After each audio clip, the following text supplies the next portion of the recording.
ವೀಕ್ಷಕರೇ, ಇದು ಒಂದು ಮುತ್ತಿನ ಕತೆ. ಹೌದು, ಪ್ರವೀಣ್ ನೆಟ್ಟಾರು ಕೊಲೆ ಪ್ರಕರಣದ ಆರೋಪಿ ಶಾಫಿ ಬೆಳ್ಳಾರಿ ಅವರ ಹಣೆಗೆ ಅವರ ಅಭಿಮಾನಿಯೊಬ್ಬ ಮುತ್ತಿಕ್ಕಿದ್ದ. ಇದನ್ನು ಹೈಲೈಟ್ ಮಾಡಲಿಕ್ಕೆ BJPಯವರು ಸಾಮಾಜಿಕ ಜಾಲತಾಣದಲ್ಲಿ ಬಹಳಷ್ಟು ಬರೆದು ಹಾಕ್ತಾ ಇದ್ದಾರೆ. ಸೊ ಈ ಬರವಣಿಗೆಯೇ ಅವರ ತಪ್ಪುಗಳನ್ನು ಜಗತ್ತಿಗೆ ತೋರಿಸುವಂತೆ ಮಾಡ್ತಾ ಇದೆ. ಅದು ಹೇಗೆ ಅನ್ನೋದನ್ನು ಮುನೀರ್ ಕಾಟಿಪಳ್ಳ ವಿವರಿಸ್ತಿದ್ದಾರೆ ನೋಡಿ. ಅದಕ್ಕಿಂತ ಮೊದಲು BY ವಿಜಯೇಂದ್ರ ಮಂಗಳೂರಿನಲ್ಲಿ ಬೆಲೆ ಏರಿಕೆ ವಿಷಯದಲ್ಲಿ ಪ್ರತಿಭಟನೆ ಮಾಡಲಿಕ್ಕೆ ಹೋಗಿ ಈ ವಿಷಯವನ್ನು ಪ್ರಸ್ತಾಪಿಸಿದರು. ಅದು ಹೇಗೆ ಪ್ರಸ್ತಾಪಿಸಿದರು ಮತ್ತು ಅದು ಎಲ್ಲಿಗೆ ತಲುಪಿತು, ಎರಡೂ ನಿಮ್ಮ ಎದುರುಗಡೆ. ಲಜ್ಜೆಗೆಟ್ಟ ಒಂದು ಕಾಂಗ್ರೆಸ್ ಸರ್ಕಾರ ಇವತ್ತು ರಾಜ್ಯದಲ್ಲಿ ಆಡಳಿತ ನಡೆಸ್ತಾ ಇದ್ದಾರೆ.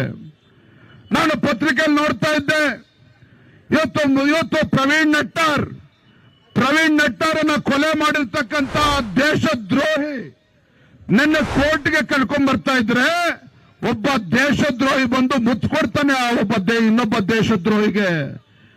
ಇನ್ಯಾವುದರ ರಾಜ್ಯದ ಭಾರತೀಯ ಜನತಾ ಪಾರ್ಟಿ ಸರ್ಕಾರ ರಾಜ್ಯದಲ್ಲಿ ಇದ್ದಿದ್ರೆ, ಯಡಿಯೂರಪ್ಪ ಅಂತವರು ರಾಜ್ಯದಲ್ಲಿ ಮುಖ್ಯಮಂತ್ರಿ ಇದ್ದಿದ್ರೆ, ಆ ದೇಶದ್ರೋಹಿನ ಅಲ್ಲೇ ಗುಂಡಿಕ್ಕೆ ಆರಿಸ್ತಕ್ಕಂಥ ಕೆಲಸವನ್ನ ಭಾರತೀಯ ಜನತಾ ಪಾರ್ಟಿ ಸರ್ಕಾರ ಮಾಡ್ತಾ ಇತ್ತು. ಪ್ರವೀಣ್ ನೆಟ್ಟಾರು ಕೊಲೆ ಪ್ರಕರಣದ ಆರೋಪಿ ಶಾಫಿ ಬೆಲ್ಲಾರೆಯನ್ನು ಬೆಳ್ತಂಗಡಿ ನ್ಯಾಯಾಲಯಕ್ಕೆ ಹಾಜರುಪಡಿಸುವಾಗ ಅಲ್ಲಿ ಆತನ ಬೆಂಬಲಿಗನೋರ್ವ ಆತನನ್ನು ಮುತ್ತಿಟ್ಟ ಅನ್ನುವಂಥದ್ದು ಈಗ ದೊಡ್ಡ ವಿವಾದ ಆಗಿದೆ. ಅದನ್ನು ನಾವು ಯಾರೂ ಒಪ್ಪುವುದೂ ಇಲ್ಲ. ಒಬ್ಬ ಕೊಲೆ ಆರೋಪಿಯನ್ನು ವಿಜೃಂಭಿಸೋದು, ಆತನನ್ನು ಸಾರ್ವಜನಿಕವಾಗಿ ಬೆಂಬಲಿಸೋದನ್ನು ಯಾರೂ ಕೂಡ ಅಭಿಮಾನಿಸಲಿಕ್ಕೋ ಅಥವಾ ಅದನ್ನು ಸರಿ ಅಂತ ಹೇಳಲಿಕ್ಕೆ ಸಾಧ್ಯ ಇಲ್ಲ. ಅದನ್ನು ವಿರೋಧ ಮಾಡಲೇಬೇಕು. ಕೊಲೆ ಪ್ರಕರಣಗಳು ಇರ್ಬೋದು ಅಥವಾ ಮತೀಯ ದ್ವೇಷದ ಕೊಲೆಗಳು ಇಲ್ಲಿ ಉಂಟು ಮಾಡಿರುವಂಥ ಹಾನಿ ಸಣ್ಣದೇನಲ್ಲ. ಅದರಿಂದಾಗಿ ನಾವು ಇದನ್ನು ಸೂಕ್ಷ್ಮವಾಗಿ ನೋಡಬೇಕಾಗತ್ತೆ. ಆದರೆ ಇವತ್ತು ಅದು ವಿವಾದ ಆಗಿದೆ ಮತ್ತು BJP ಸಂಘ ಪರಿವಾರ ಅದನ್ನು ದೊಡ್ಡ ವಿಷಯ ಮಾಡ್ತಾ ಇದ್ದಾರೆ. ನಿನ್ನೆ ಏನು BJP ಪಕ್ಷ ಹಮ್ಮಿಕೊಂಡಂತಹ ಬೆಲೆ ಏರಿಕೆ ವಿರುದ್ಧದ ಜನಾಕ್ರೋಶ ರ್ಯಾಲಿಯಲ್ಲಿ BJPಯ ರಾಜ್ಯ ನಾಯಕರುಗಳು, ಅದು ಛಲವಾದಿ ನಾರಾಯಣಸ್ವಾಮಿ ಇರ್ಬೋದು ಅಥವಾ ವಿಜಯೇಂದ್ರನಂಥ ನಾಯಕರುಗಳು ಕೂಡ ಅದನ್ನು ಖಂಡತುಂಡವಾಗಿ ಖಂಡಿಸಿದ್ದಾರೆ. ಮತ್ತು ವಿಜಯೇಂದ್ರ ಅಂತೂ ಒಂದು ಹೆಜ್ಜೆ ಮುಂದೆ ಹೋಗಿ, ನಮ್ಮದು BJP ಸರ್ಕಾರ ಇದ್ದಿದ್ದರೆ ಈ ರೀತಿ ಮುತ್ತಿಟ್ಟ ವ್ಯಕ್ತಿಯನ್ನು ಗುಂಡಿಟ್ಟು ಕೊಲ್ತಾ ಇತ್ತು ಅನ್ನುವಂಥದ್ದನ್ನು ಮಾತನ್ನು ಹೇಳಿದ್ದಾರೆ. ಗುಂಡಿಟ್ಟು ಕೊಲ್ಲಿಕ್ಕೆ ಮುತ್ತಿಟ್ಟ ಅವರಿಗೆ ಗುಂಡಿಟ್ಟು ಕೊಲ್ಲುವಂಥ ಕಾನೂನು ಯಾವ ದೇಶದಲ್ಲಿದೆ ಅಂತ ನಮ್ಗೆ ಗೊತ್ತಿಲ್ಲ. ಕೊಲೆ ಮಾಡಿದವರನ್ನು ಕೂಡ ಗುಂಡಿಟ್ಟು ಕೊಲ್ಲುವಂಥ ಜಡ್ಜ್ಮೆಂಟು ಭಾರತದ ನ್ಯಾಯಾಲಯದಲ್ಲಿ ಬರುವುದಿಲ್ಲ. ಹೆಚ್ಚಂದರೆ ನೇಣಿಗೆ ಹಾಕುವಂಥದ್ದು ಇದೆ ಕಾನೂನು ಪ್ರಕಾರ ಅಂತ ಪ್ರಕರಣ ಆದರೆ ಈ ರೀತಿಯನ್ನು ಮಾತಾಡಿದ್ದಾರೆ. BJPಯವರ ಭಾಷೆ ಯಾವುದು, ಅವರಿಗೆ ಕಾನೂನು ನಿಯಮಗಳು ಯಾವುದೂ ಕೂಡ ಅನ್ವಯ ಆಗೋದಿಲ್ಲ. ಅವರಿಗೆ ಇಂಥ ಭಾಷೆಗಳಿಂದ ರಾಜಕಾರಣವನ್ನು ಮಾಡ್ತಾ ಬಂದಿರೋರು ಮಾಡ್ತಾರೆ. ಆದರೆ ಪ್ರವೀಣ್ ನೆಟ್ಟಾರು ಕೊಲೆ ಪ್ರಕರಣದ ಆರೋಪಿಗೆ ಮುತ್ತಿಟ್ಟ ಪ್ರಕರಣವನ್ನು ಖಂಡಿಸುವಾಗ ಅದನ್ನು ರಾಜ್ಯ ಸರ್ಕಾರದ ತಲೆಗೆ ಕಟ್ಟಿ ಸಿದ್ದರಾಮಯ್ಯವರನ್ನೇ ಗುರಿಯಾಗಿಸ್ಕೊಂಡು ಮಾತಾಡ್ತಾ ಇರುವಾಗ ಮತ್ತು ಇಲ್ಲಿ ಹಿಂದೂಗಳಿಗೆ ರಕ್ಷಣೆ ಇಲ್ಲ ಮತ್ತೊಂದು ಅಂತ ಮಾತಾಡ್ತಾ ಇರುವಾಗ BJP ತನ್ನದೇ ಇತಿಹಾಸವನ್ನು ಒಂದು ಸಲ ನೋಡ್ಕೊಳ್ಬೇಕು. ಆವಾಗ ಮಾತ್ರ ಅದಕ್ಕೆ ನೈತಿಕತೆ ಬರ್ತದೆ ಅನ್ನುವಂಥದ್ದನ್ನು ನಾನು ಹೇಳಿಕ್ಕೆ ಬಯಸ್ತೀನಿ. ಸಾಮೂಹಿಕ ದಂಗೆಗಳಿಗೆ ಕಾರಣವಾದಂಥ ಎಷ್ಟೋ ಕೊಲೆ ಆರೋಪಿಗಳನ್ನು BJP ವಿಜೃಂಭಿಸಿದೆ. ಸುಟ್ಟು ಕೊಂದಂಥ ಫಾದ್ರಿ ಬ್ರಯಾನ್ ಸ್ಪಿನ್ ಮತ್ತು ಆತನ ಮಕ್ಕಳನ್ನು ಸುಟ್ಟುಕೊಂಡಂಥ ಬಾಬು ಬಜರಂಗಿ ಅಂತ ಒಬ್ಬ ನಾಯಕನನ್ನು, ಬಜರಂಗ ದಳದ ನಾಯಕನನ್ನು BJPಯವರು ಇವತ್ತಿಗೂ ಕೂಡ ಹೊತ್ತು ಮೆರೆಸ್ತಾರೆ. ಅದೇ ರೀತಿಯಲ್ಲಿ ಗುಜರಾತ್ನಲ್ಲಿ ನಡೆದಂಥ ಸಾಮೂಹಿಕ ಅತ್ಯಾಚಾರ ಕೊಲೆ ಪ್ರಕರಣದಲ್ಲಿ ಬಿಲ್ಕಿಸ್ ಬಾನು ಪ್ರಕರಣ ಅಂತ ಏನು ಇದಾಗಿದೆ, ಆ ಕೊಲೆ ಪ್ರಕರಣದ ಆರೋಪಿಗಳನ್ನು ಕ್ಷಮಾದಾನ, ಅದರಲ್ಲೂ ಕೂಡ ಕೋರ್ಟಲ್ಲಿ ಕೇಸು, ಅವರಿಗೆ ಅಪರಾಧಿಗಳಂತಾಗಿ ಅವರಿಗೆ ಶಿಕ್ಷೆಗಳು ಘೋಷಣೆ ಆದಂಥ ಪ್ರಕರಣದಲ್ಲಿ ಅವರಿಗೆ ಕ್ಷಮಾದಾನ ಕೊಟ್ಟು ಅವರನ್ನು ಹೊರಬಂದಾಗ ಅವರಿಗೆ ಆರತಿ ಎತ್ತಿ ಸ್ವಾಗತ ಮಾಡಿದ್ದಾರೆ ಮತ್ತು ಅವರನ್ನು ವೇದಿಕೆಯಲ್ಲಿ ಕೂರಿಸಿ BJPಯವರು ಸಂಘ ಪರಿವಾರದವರು ಸನ್ಮಾನಗಳನ್ನು ಕೂಡ ಮಾಡಿದ್ದನ್ನು ನಾವು ನೋಡಿದ್ದೀವಿ. ಇದು ಯಾವ ರೀತಿಯ ನ್ಯಾಯ ಅಂತ. ಅದೇ ರೀತಿಯದ್ದು ಬಂದಾಗ ಇಡೀ ದೇಶದ ಗಮನ ಸೆಳೆದ ಕರ್ನಾಟಕ ರಾಜ್ಯವನ್ನು ತಲ್ಲಣಗೊಳಿಸಿದಂಥ ಗೌರಿ ಲಂಕೇಶ್ ಕೊಲೆ ಪ್ರಕರಣ. ಇದೇ ಕೊಲೆ ಪ್ರಕರಣದ ಆರೋಪಿಗಳು ಕಲಬುರ್ಗಿಯವರ ಕೊಲೆ ಮಾಡಿದ್ದಾರೆ. ಇಂಥ ಸರಣಿ ಕೊಲೆಗಳನ್ನು ಮಾಡಿದಂಥ ಆರೋಪಿಗಳು ಜಾಮೀನು ಪಡ್ಕೊಂಡು ಹೊರಗಡೆ ಬಂದಾಗ ಹುಬ್ಬಳ್ಳಿಯಲ್ಲಿ ಮತ್ತು ಉತ್ತರ ಕರ್ನಾಟಕದ ಹಲವು ಭಾಗದಲ್ಲಿ ಅವರನ್ನು ಸ್ವಾಗತಿಸಿದ್ದಾರೆ, ಅವರನ್ನು ಆರತಿ ಎತ್ತಿದ್ದಾರೆ, ಅವರನ್ನು ಹೊತ್ತುಕೊಂಡು ಬೈಕ್ ರ್ಯಾಲಿ ಮೆರವಣಿಗೆಗಳನ್ನು BJPಯವರೇ ಇವರ ಪರಿವಾರದವರೇ ಮಾಡಿದ್ದಾರೆ. ಇದು ಯಾವ ನ್ಯಾಯ ಅಂತ ಕೇಳ್ತೀವಿ ನಾವು. ಅದೇ ರೀತಿಯಲ್ಲಿ ಇಲ್ಲೇ ವಿನಾಯಕ ಪಾಲಿಕೆ ಕೊಲೆ ಪ್ರಕರಣದಲ್ಲಿ ನರೇಶ್ ಚೆನ್ನಯ್ಯನ ಆತ ನಮೋ ಬ್ರಿಗೇಡ್ನ ಅಧ್ಯಕ್ಷ ಆದಿದ್ದ, ಆತನಿಗೆ ಜೈಲಿನಲ್ಲಿದ್ದ ಆತನಿಗೆ ಜಾಮೀನು ಸಿಕ್ಕು ಹೊರಗೆ ಬರುವಾಗ ಇವರದ್ದೇ ಒಬ್ಬ ಐಕಾನ್ ಚಕ್ರವರ್ತಿ ಸೂಲಿಬೆಲೆ ಜೈಲಿನ ಬಾಗಿಲಿಗೆ ಹೋಗಿ ಸ್ವಾಗತ ಮಾಡಿದ.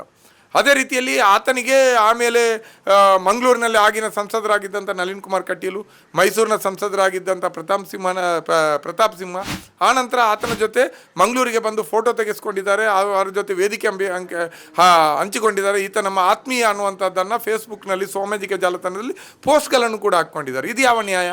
ಈ ಪ್ರಶ್ನೆಗಳು. ಅದೇ ರೀತಿಯಲ್ಲಿ ಅಶ್ರಫ್ ಕಲಾಯ್ ಅನ್ನುವಂಥ ಕೊಲೆ ಆಯಿತು. 5-6 ವರ್ಷಗಳ ಹಿಂದೆ ಅಶ್ರಫ್ ಕಲೈ ಅನ್ನುವಂಥನನ್ನು ಕೊಲೆ ಮಾಡಿದ್ರು, ಒಬ್ಬ ಮುಸ್ಲಿಮನನ್ನು. ಆತನ ಕೊಲೆ ಮಾಡಿದಂಥ ಆರೋಪಿ ಭರತ್ ಕುಂಬ್ಡಿಯಲ್ ಅನ್ನುವಂಥದ್ದು ಈಗ ಬಜರಂಗ ದಳದ ನಾಯಕ. ಆತನ ಜೊತೆ ನೀವು ಮೊನ್ನೆ ದಿಗಂತ ಪ್ರಕರಣದಲ್ಲಿ ಆತ ಪ್ರತಿಭಟನೆಯನ್ನು ಫರಂಗಿಪೇಟೆಯಲ್ಲಿ ಹಮ್ಮಿಕೊಂಡಾಗ ನಿಮ್ಮ ಶಾಸಕರುಗಳಾದಂಥ ಭರತ್ ಶೆಟ್ಟಿ ಮತ್ತು ಹರೀಶ್ ಪೂಂಜಾ, ನಿಮ್ಮ ಸಂಸದರುಗಳೆಲ್ಲ ಆತನ ನೇತೃತ್ವದ ಪ್ರತಿಭಟನೆಯಲ್ಲಿದ್ದರು. ಇದು ಯಾವ ನ್ಯಾಯ? ಕೊಲೆ ಪ್ರಕರಣದ ಆರೋಪ ಹೊತ್ತವನು, ಮತೀಯ ದ್ವೇಷದ ಕೊಲೆ ಪ್ರಕರಣದ ಆರೋಪ ಹೊತ್ತಿದವನು ನಿಮಗೆ ನಾಯಕ ಆಗ್ತಾನೆ. ಆದರೆ ಒಂದು ಕೊಲೆ ಪ್ರಕರಣವನ್ನು ಯಾರೇ ಮಾಡಲಿ, ಯಾವುದೇ ಕೊಲೆಗಳಿರಲಿ, ರಾಜಕೀಯ ಕೊಲೆಗಳಿರಲಿ, ಮತೀಯ ಕೊಲೆಗಳಿರಲಿ, ಯಾವುದೇ ಕೊಲೆಗಳ ಆರೋಪಿಗಳನ್ನು ವಿಜೃಂಭಿಸಬಾರ್ದು, ಅವರನ್ನು ಪ್ರತ್ಯೇಕಿಸಬೇಕು ಸಮಾಜದಿಂದ. ಅವರು ಕ್ರಿಮಿನಲ್ಗಳು. ಅದರಲ್ಲಿ ಮತೀಯ ದ್ವೇಷದ ಕೊಲೆಗಳನ್ನು ಮಾಡುವಂತಹದ್ದು ಸಮಾಜದಲ್ಲಿ ದೊಡ್ಡ ಕ್ಷೋಭೆ ಉಂಟು ಮಾಡ್ತದೆ, ನಾಗರಿಕ ದಂಗೆಗಳಿಗೆ ಕಾರಣ ಆಗ್ತದೆ, ಸಾಮೂಹಿಕ ನರಮೇಧಗಳಿಗೆ ಕಾರಣ ಆಗ್ತದೆ.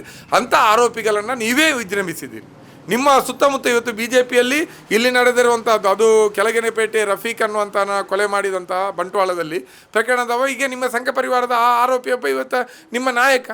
BJPಯಲ್ಲಿ ಇವತ್ತು ನಿನ್ನೆ ಪ್ರತಿಭಟನೆಯಲ್ಲೇ ವೇದಿಕೆಯಲ್ಲಿ ಕೋಮುಗಲಭೆಯಲ್ಲಿ ಆದಂಥ ಕೊಲೆ ಪ್ರಕರಣದ ಆರೋಪ ಹೊತ್ತವರು ಕೂಡ ನಿನ್ನೆ BJP ಪ್ರತಿಭಟನೆಯ ವೇದಿಕೆಯಲ್ಲಿದ್ದರು.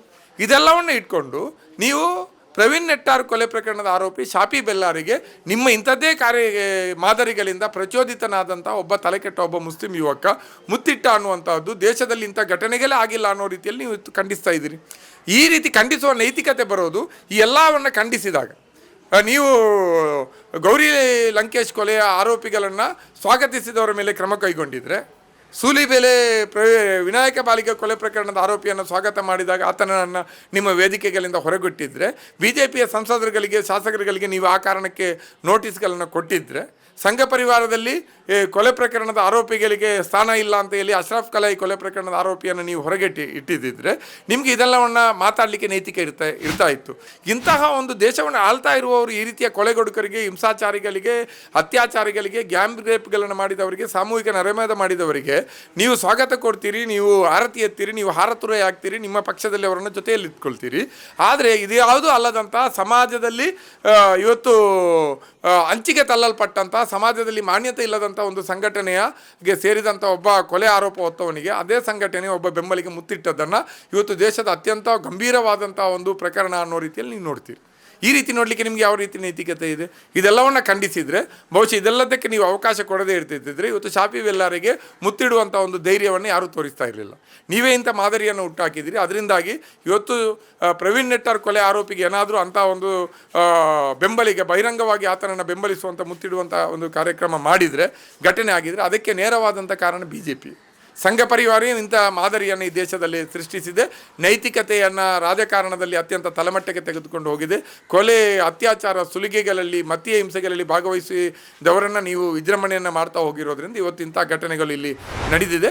ಮತ್ತು ಅದೇ ರೀತಿಯಲ್ಲಿ ಇವತ್ತು ವಿಜಯೇಂದ್ರ ಅವರು ಭಾಳಷ್ಟು ಮಾತಾಡಿದರು ನಿನ್ನೆ. ಆದರೆ ಈ ಯಡಿಯೂರಪ್ಪನವರ ಮೇಲೆ ಎಷ್ಟು ಆರೋಪಗಳಿದೆ? ಜೈಲಿಗೆ ಹೋಗಿ ಬಂದವರು, ಫೋಕ್ಸೋ ಪ್ರಕರಣ ಅವರ ಮೇಲಿದೆ. ಇಂಥದ್ದೆಲ್ಲ ಇಟ್ಕೊಂಡು ನೀವು ಈ ರೀತಿ ಮಾತಾಡಿದರೆ ಜನ ನಂಬ್ತಾರೆ. ಅದರಲ್ಲೂ ಕೂಡ ನಿಮ್ಮ ಪ್ರತಿಭಟನೆ ಬೆಲೆ ಏರಿಕೆಯನ್ನು ಬಿಟ್ಟು ಬೇರೆ ಎಲ್ಲವನ್ನು ಕೂಡ ನೀವು ನಿನ್ನೆ ಮಾತಾಡಿದಿರಿ. ಜನ ಇದನ್ನೆಲ್ಲ ನೋಡ್ತಾರೆ. ಈ ಹಿಂದೆ ಕೂಡ ಒಬ್ಬ ಗೂಂಡ, ಮಂಗಳೂರಿನಲ್ಲಿ ಅತ್ಯಂತ ದೊಡ್ಡ ಕ್ರಿಮಿನಲ್ ಆಗಿದ್ದಂಥ ಒಬ್ಬ ಗೂಂಡನನ್ನು ಇಂದಿನ ಸಿದ್ದರಾಮಯ್ಯ ಸರ್ಕಾರ ಗೂಂಡಾ ಕಾಯ್ದೆ ಅಡಿಯಲ್ಲಿ ಬಂಧಿಸಿದಾಗ, ಆತನನ್ನು ಜೈಲಿನಲ್ಲಿಟ್ಟಾಗ, ಆತನಿಗೆ ಕೊನೆ ಜಾಮೀನು ಸಿಕ್ಕಿದಾಗ ನೀವು ಅವನನ್ನು ವಿಮಾನದಲ್ಲಿ ಕರೆತಂದು ಮಂಗಳೂರಿನ ವಿಮಾನ ನಿಲ್ದಾಣದಿಂದ ಸುರತ್ಕಲ್ನವರೆಗೆ ನೂರಾರು ವಾಹನಗಳ ಮೆರವಣಿಗೆಯಿಂದ ಬಂದದ್ದನ್ನು ಕೂಡ ನಾನು ಈ ಸಂದರ್ಭದಲ್ಲಿ ನೆನಪಿಸ್ಕೊಳ್ಳಲಿಕ್ಕೆ ಬಯಸ್ತೀನಿ. ಅದರಿಂದಾಗಿ ನೀವೊಮ್ಮೆ ನಿಮ್ಮ ಮುಖವನ್ನು BJPಯವರು ನಿಮ್ಮ ಮುಖವನ್ನು ಒಮ್ಮೆ ಕನ್ನಡಿಯಲ್ಲಿ ನೋಡ್ಕೊಳ್ಳಿ. ಇಂಥ 10 ಕಲೆಗಳನ್ನು ನಿಮ್ಮ ಮುಖದಲ್ಲಿ ಇಟ್ಕೊಂಡು ಇನ್ನೆಲ್ಲೋ ಒಂದು ಘಟನೆ ಆದಾಗ ಅದನ್ನು ಪ್ರತಿಭಟಿಸಿದರೆ, ಅದನ್ನು ಖಂಡಿಸಿದರೆ, ಅವರನ್ನು ಗುಂಡಿಟ್ಟು ಮಾಡಬೇಕು ಅಂತ ಹೇಳಿದರೆ ಜನ ಇದನ್ನು ಯಾವುದನ್ನು ಕೂಡ ಒಪ್ಪೋದಿಲ್ಲ. ಮೊದಲು ನೀವು ಸರಿಯಾಗಿ, ಆನಂತರ ಸಮಾಜ ಸರಿಯಾಗ್ತದೆ ಅಂತ ಹೇಳಲಿಕ್ಕೆ ಬಯಸ್ತೀನಿ.